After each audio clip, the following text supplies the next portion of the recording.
How's it going, everyone? Welcome back to another video. We're doing a react video today to a Dunkey video, one that was recommended to me in my Discord. If you do have any videos that you want me to react to, I am going to try and do maybe one react a day if I can, if there's enough content. So feel free to join my Discord, link in the description below, to actually recommend those videos to me, or you can simply just leave a video in the comment section below, or, you know, get in touch with me through Twitter and you can DM me that way as well. So, but this is about a 4-year-old video, but they said it's actually quite relevant to what we're looking at today. It's called The Fall of Xbox. So I thought I'd check it out. I haven't seen it yet, so let's see what this is all about. You see this trash can? This is PS4. Hello everybody, it's 316. Is that Dunkey? They don't release any good first-person shooters. It's all just stupid platformers. Like Mario, that's their biggest title. Nintendo sucks. Literally, these are for all of you Wii U fans. The Wii U freaking sucks doo-doo. What did Nintendo do to this kid, man? Oh, shit. In the debate of the console wars, there is no right answer, only a wrong answer. The Xbox One. This is a console that never really found its footing. Look at the Wii U. This console is considered by many to be a failure, but then you look at its library. Boom, boom, boom, boom, boom, boom, boom, boom, boom, boom. If that's a failed console, I don't know what you call the Xbox One. But how did Microsoft get here? Well, let's take it back to 2001. By the time GameCube and Xbox were launching in November, PS2 had already been out for a year and was really starting to pick up momentum. Jak and Daxter, Klonoa 2, Silent Hill 2, Eco, Twisted Metal Black, Tony Hawk 3, Devil May Cry, Final Fantasy X, Grand Theft Auto 3, Metal Gear Solid 2 in a single year. I mean, the PS2 was an amazing console, right? The PS2 was by far one of the greatest consoles ever, and that's why it still holds today the most, you know, sold units of all time. The library for the PS2 was just out of this world. After the success of the PS1, they really drove it home with the PS2. There was some amazing games. I mean, even stuff like Zone of the Enders, they haven't actually mentioned here. The PlayStation 2 had already established a monstrous catalog of games, so how do you justify your brand new console whose hardware is very similar to your competitors? You say, yo, Halo. For real, this game is the only reason Xbox exists as a brand today. Even in a year where games were going insane, Halo was such a bold, innovative title that it legitimized Microsoft as a video game company. Do you remember what I said about how Xbox needs that one killer title, the Zelda of Nintendo? That's the sort of, you know, high quality title. That's what Halo used to be for Microsoft. That's what Halo used to be for Xbox. And this is something that I've been saying for a long time, that Xbox as a console, as a brand, has lost. Now, I know a lot of you are saying, well, Call of Duty is that, but it's a multi-platform. It's not that brand. Could Doom be that? Maybe, if it's not multi-platform, but it needs that kind of, it needs that Halo tier, Zelda tier kind of character to kind of sell the console. And Halo did a really good job of that. I mean, for me, Halo was the reason I bought an Xbox. Pure and simple. I saw that game, I heard the music, I had to have it. That was it. I saw the gameplay, I had to have it. And, you know, we had the 4-player split screen co-ops that we were doing. And eventually you could like hook your Xbox up to your PC through some magic wizardry and actually play multiplayer through Halo 1 with other people around the world. It was great. Good times to be alive. Original Xbox was Microsoft Ninja Gaiden. Most competitive. They had big dog exclusives like Let me rewind that. Xbox was Microsoft at their most competitive. They had big. So Fable, yeah, Crimson Skies, Splinter Cell was exclusive at the times. That was huge. MechAssault was pretty good. Buffy, maybe? I guess it was big at the time. Blinks was phenomenal for its time. Panzer Dragoon Auto. I'm not sure about Fusion Frenzy and Kung Fu Chaos, but some really nice games. But Splinter Cell was like a massive exclusive for them, right? That was their answer to Metal Gear Solid.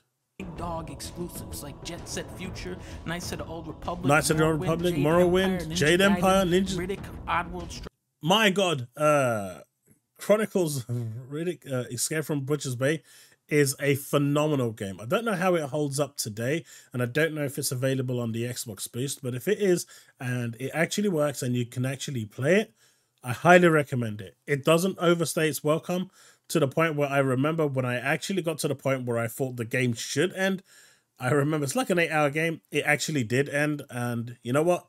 It's a good game. I mean, I've never been a fan of Oddworld, but I know a lot of people are. Stranger's Wrath, and they were leading the way in something very new and exciting called online multiplayer. My name is Chuck. You cool, dumb master? Although Halo put them on the map, Xbox Live is what would carry their consoles for years to come. Then we hit the Xbox 360 era. What a great This console. is where Nintendo goes, fuck you guys, I'm doing weirdo shit now, leaving Microsoft and Sony to duke it out. 2006, Microsoft says, get the hell out of here with that Resistance game, nobody wants that. 2007, they pull out the big guns, Sony is sitting there with stupid ass Uncharted 1, blah. 2008, Xbox says, ha, too human. Oops, I mean Gears of War 2, but then Sony says, bitch, ever heard of a game called Metal Gear 4? Get that bullshit out of my face. 2009, Xbox is like, Halo Wars. That's when Sony goes, Halo Wars? Are you being serious out here? Stand back, everybody.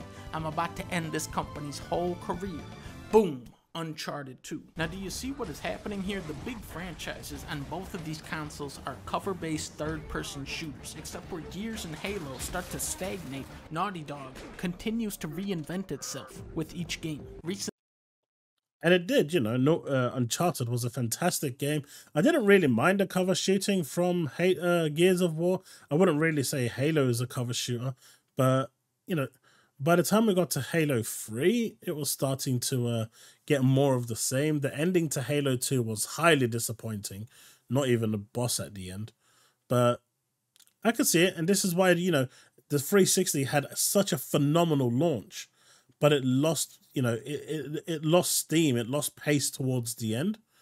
And that's when Sony took over with the PS3. Because Microsoft decided that it was now time to take the pedal off, you know, their foot off the pedal. Recently, Xbox acquired Double Fine, Playground Games, Obsidian, and Ninja Theory, but just because you're buying promising studios doesn't guarantee you incredible games. Remember when Microsoft purchased Rareware? These guys were on fire during the previous era, but once Microsoft got them, the hot streak ended. Cameo, Perfect Dark Zero, Viva Pinata, Banjo, Nuts and Bolts, these were decent games, but not the smash hit titles Microsoft was probably hoping for when they bought Rare for $375 million. From an outsider's perspective, their underwhelming purchase of Rare may have been one of the driving factors behind their reluctance to invest further in their studios. One of their most anticipated titles, Scalebound, was cancelled after 4 years in development. That was still disappointing, right? This, you know, cancelling Scalebound. Now, I understand why. There was a lot of problems, and a lot of that Platinum came out and actually finally disclosed that, you know, a lot of the issues were on their end, on the fact that they weren't really equipped to actually properly equipped at the time with the experience to make this sort of game, and it wasn't up to the standard that Microsoft was expecting. But still, it was a massive shame to have this one cancelled. Rare was reduced to making shovelware Kinect games. Crackdown 3 spent 5 years in the oven and came. My God, Crackdown 3 was awful. Crackdown 1 was alright. Crackdown 2 I never really played, but Crackdown 3, that promised everything. Cloud powered multiplayer, and didn't really work out. It was bad. Came out half-baked. Bungie left Microsoft to work on Destiny. Their best games of this generation, Ori and Cuphead, are now both available on the Nintendo Switch. Either these guys just have the shittiest luck ever, or they aren't willing to dig deep and spend the money to get stuff made right. Their flagship titles, Gears and Halo, are no longer the cutting-edge giants they were years ago. Halo 5... That's a bit unfair. I mean, I've played Gears, and I really didn't see... I don't remember any bugs, really, in that game. But it is what it is. I think that's a bit harsh. Because I like Gears, and, you know, I don't recall there being much bugs. Not like that, anyway. But maybe there was. It's been a while. But I still think it's harsh. I still think the Gears series was good up until, say, Gears maybe 4 when it started to stagnate, and 5 they just played it too safe. Campaign was an embarrassment on every front, and Gears of War 4 and 5 are essentially Xbox 360 games with a fresh coat of paint. See, that's what I While said. Sony and Nintendo kept turning up the heat with ambitious games like Mario Odyssey, Uncharted 4, God of War, Breath of the Wild, the Xbox One has coasted by on being the system you get because your friends have Xbox. They aren't putting out boundary-pushing pieces of art. Their big games are run-of-the-mill multiplayer shooters. And that's what I said, right, in one of my other videos, and also during my stream, where Xbox is making really good games, but they're not making like cutting edge games, the games that stand out, the games that you know can get 90s. They're not making those. Now, Hellblade 2 is definitely going to be one of them. Forza Motorsport could have been one of them, but I think it was just lacking too much. I know it's a live service game and it's going to get updated, but at the end of the day, if you're paying £70 for that game, forget about Game Pass for a second. If you're paying £70 for that game, you'd feel that you were shortchanged.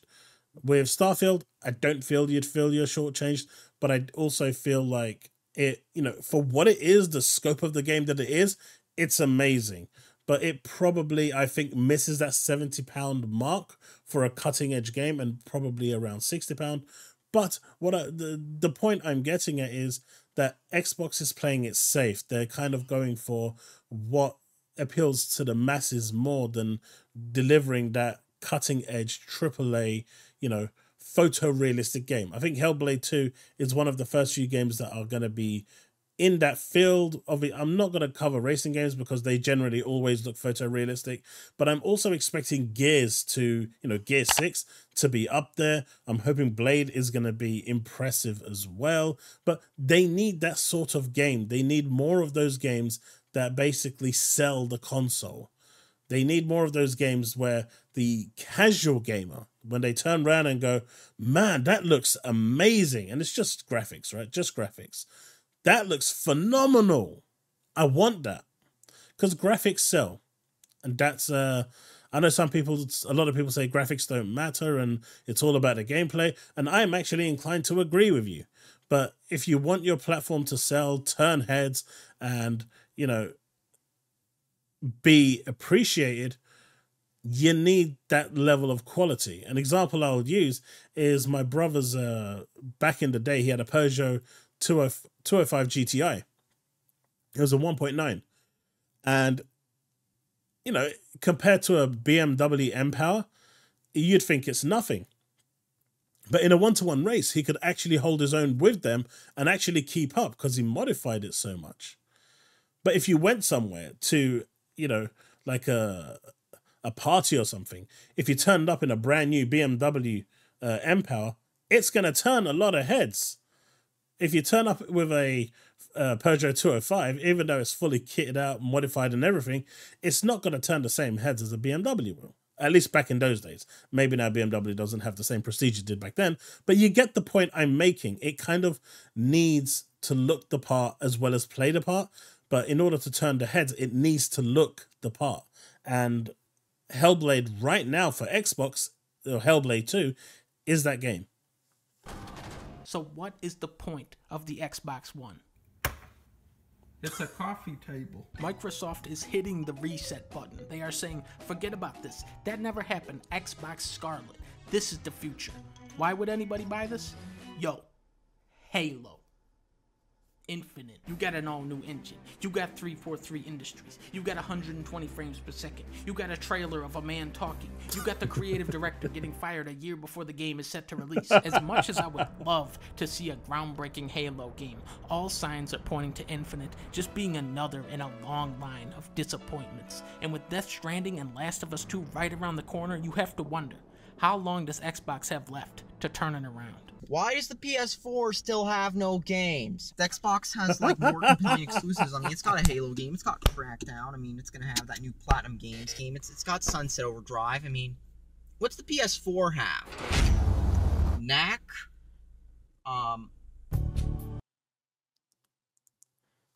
Let's see, where is that? Or have. And you see, that's the difference, right? Last Guardian was phenomenal. It looked phenomenal for its time. Zero Dawn looked phenomenal. I mean, obviously, these are going past the PS3. These are on the PS4 stages. But Uncharted, God of War, Bloodborne, you know, really high-profile games that push the boundaries, that had that wow factor. And Xbox needs that wow factor in its games.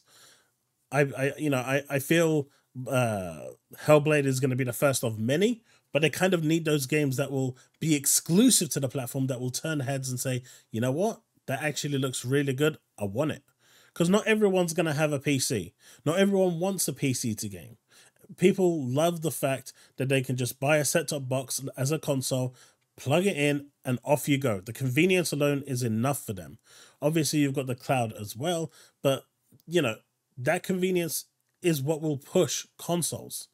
And at the end of the day, they need those kind of games that will turn heads in order. Now, I know this is a 4-year-old video, and thanks for recommending it to me to react, but I think it's some of it is still valid to today. Halo is still the #1 franchise that I personally would associate with Xbox. And it's high time that they deliver a phenomenal, groundbreaking, amazing, boundary-pushing Halo. They can do it. They've got the studios, they've got the money, they've got the talent. They just need to knock it out the park. Let me know what you think in the comment section below. If you have any more videos that you want me to react to, again, you can leave a comment below and I'll get to it. Or the easiest way is to join my Discord, link in the description below. Head over there and head to my Discord, and there's a section there where you can just head to my Discord, and there is a section there where you can just post the links and I will get to reacting to them. Again, I would like to at least release 1 react video a day, see how it goes, as well as 1 news report video. So yeah, thanks so much for watching. If you enjoyed the video, do consider leaving a like, hit that subscribe button. We are trying to get to 7,000 subs as our early milestone. We're actually doing really well for the start of the year. I am looking to get around 1,000 subs a month. So let's see if we can get from 6,000 to 7,000 by the end of January. If you want to support me further, you can do that through my YouTube membership, where you've got different tiers. You can start from the starter tier to support me at $1, but there's other tiers that actually have the videos coming at you with ad-free. Well, that's it. Thanks so much for watching. I'll see you in the next one. Remain legend.